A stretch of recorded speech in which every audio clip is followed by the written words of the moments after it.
Kapelan armii węgierskiej patrzy na polskie rodziny zgromadzone w klasztorze w Wiśniowcu Nowym. Kobiety, dzieci i starcy. Od wielu miesięcy znajdują tu schronienie pod ochroną węgierskiego garnizonu. Nadchodzi jednak rozkaz odwrotu. Kapelan ostrzega przeora klasztoru, błaga go, by uchodźcy opuścili miejscowość razem z wycofującymi się żołnierzami. Obawia się, że po odejściu Węgrów cywile pozostaną bez żadnej ochrony. Nie wszyscy decydują się odejść. Wkrótce po wycofaniu wojsk miejscowość zostaje zaatakowana przez oddziały ukraińskiej powstańczej armii. Wielu Polaków, którzy pozostali na miejscu, ginie. Jak doszło do tego, że żołnierze państwa sprzymierzonego z III Rzeszą stali się dla tysięcy Polaków symbolem bezpieczeństwa i pomocy? To jedna z najmniej znanych, a zarazem najlepiej udokumentowanych historii II wojny światowej. Poznajmy ją. Latem 1941 roku Niemcy rozpoczęły inwazję na Związek Sowiecki. W ciągu kilku tygodni front przesunął się daleko na wschód, a na wielu terenach Kresów przestała istnieć dotychczasowa administracja. Powstałą próżnię zaczęły wykorzystywać grupy organizacji ukraińskich nacjonalistów. Tworzono lokalne struktury władzy i uzbrojone formacje, określane w niektórych miejscach jako sicz. Pod pretekstem rozprawy z osobami współpracującymi z władzami sowieckimi dochodziło do napadów, aresztowań i zabójstw. Wśród ofiar byli również Polacy. Sytuacja zmieniła się wraz z pojawieniem się oddziałów armii węgierskiej. Ich zadaniem nie była walka z ukraińskim podziemiem, lecz zabezpieczenie zaplecza frontu i utrzymanie porządku na zajętych terenach. Mimo to w wielu miejscowościach żołnierze węgierscy rozbrajali nielegalne formacje, uwalniali zatrzymanych cywilów i przywracali spokój. W pamięci wielu mieszkańców zapisał się obraz żołnierzy, którzy odnosili się do polskiej ludności z życzliwością. Jeden z mieszkańców Germakówki wspominał po latach, że w jego domu kwaterował węgierski major. Żołnierze dzielili się z miejscowymi żywnością z wojskowej kuchni, a między mieszkańcami i wojskowymi szybko nawiązały się dobre relacje. Takie zachowanie nie podobało się ukraińskim nacjonalistom. W materiałach propagandowych organizacji ukraińskich nacjonalistów obok Polaków, Żydów i Sowietów pojawiali się również Madziarzy, uznawani za przeszkodę w realizacji ich planów. Choć Węgry pozostawały sojusznikiem III Rzeszy, na Kresach coraz częściej dochodziło do sytuacji, w których węgierscy żołnierze stawali w obronie polskich cywilów. W 1943 roku przemoc na Wołyniu osiągnęła niespotykaną wcześniej skalę. Oddziały ukraińskiej powstańczej armii oraz podporządkowane organizacji ukraińskich nacjonalistów struktury rozpoczęły skoordynowaną akcję czystki etnicznej wymierzoną w polską ludność cywilną. Wieści o kolejnych napadach rozchodziły się błyskawicznie.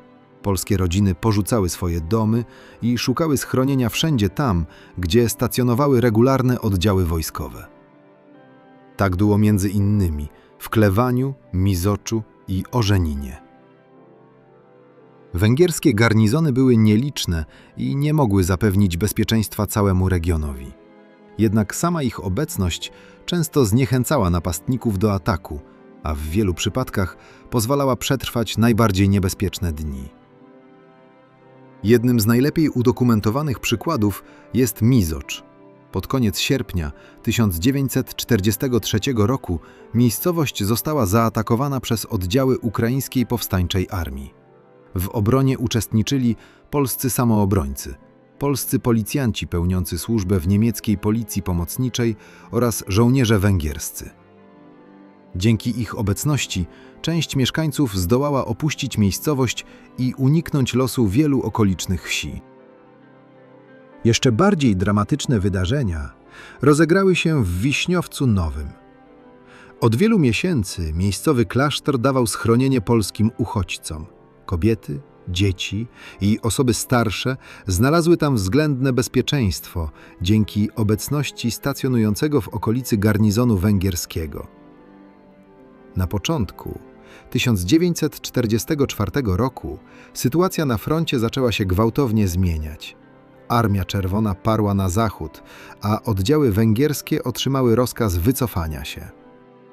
Wojskowy kapelan ostrzegał przeora klasztoru, by uchodźcy opuścili miejscowość razem z wycofującymi się żołnierzami.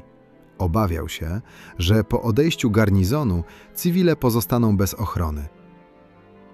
Nie wszyscy zdecydowali się wyruszyć. Wkrótce po wycofaniu wojsk węgierskich miejscowość została zaatakowana przez oddziały ukraińskiej powstańczej armii. Wielu Polaków, którzy pozostali w klasztorze i jego okolicach, zostało zamordowanych. Relacje świadków wskazują, że wycofanie wojsk węgierskich oznaczało dla polskich uchodźców utratę jedynej realnej ochrony, jaką wcześniej zapewniała obecność regularnego wojska. W 1944 roku fala przemocy objęła również Małopolskę Wschodnią. Węgierska Pierwsza Armia prowadziła działania związane przede wszystkim z obroną frontu i zabezpieczeniem zaplecza. Mimo to na wielu obszarach dochodziło do starć pomiędzy oddziałami węgierskimi a formacjami ukraińskiej powstańczej armii.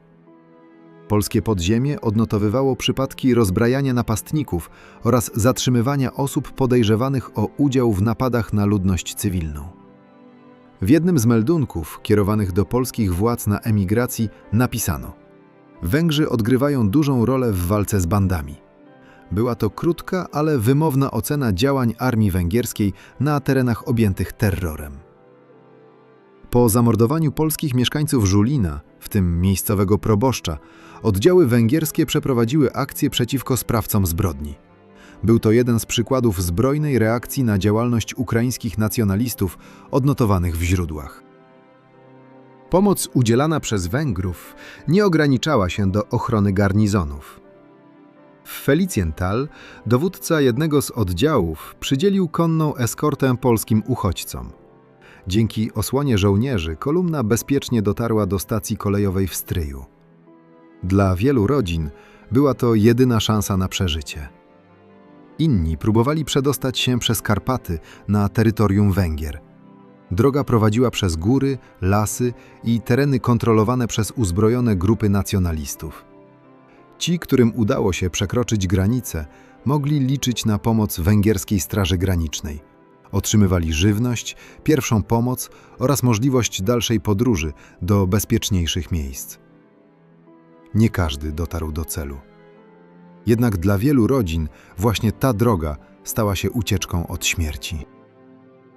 Historycy szacują, że w wyniku zbrodni dokonanych przez organizację ukraińskich nacjonalistów oraz ukraińską powstańczą armię na Wołyniu i w Małopolsce Wschodniej zginęło od około 100 do ponad 130 tysięcy Polaków. Nie da się dziś ustalić, ilu ludzi zawdzięcza życie pomocy udzielonej przez żołnierzy węgierskich. Zachowane relacje świadków, meldunki polskiego podziemia oraz badania historyków pokazują jednak, że w wielu miejscowościach obecność oddziałów węgierskich umożliwiła ewakuację ludności cywilnej, zapewniła schronienie uchodźcom i wielokrotnie uchroniła polskie rodziny przed napadami. Historia ta przypomina, że nawet podczas wojny decyzje pojedynczych ludzi mogły mieć ogromne znaczenie. Choć Królestwo Węgier było sojusznikiem III Rzeszy, wielu jego żołnierzy kierowało się nie polityką, lecz zwykłym, ludzkim odruchem pomocy. To właśnie dlatego ich postawa pozostaje jedną z najbardziej niezwykłych i najlepiej udokumentowanych kart wspólnej historii Polaków i Węgrów podczas II wojny światowej.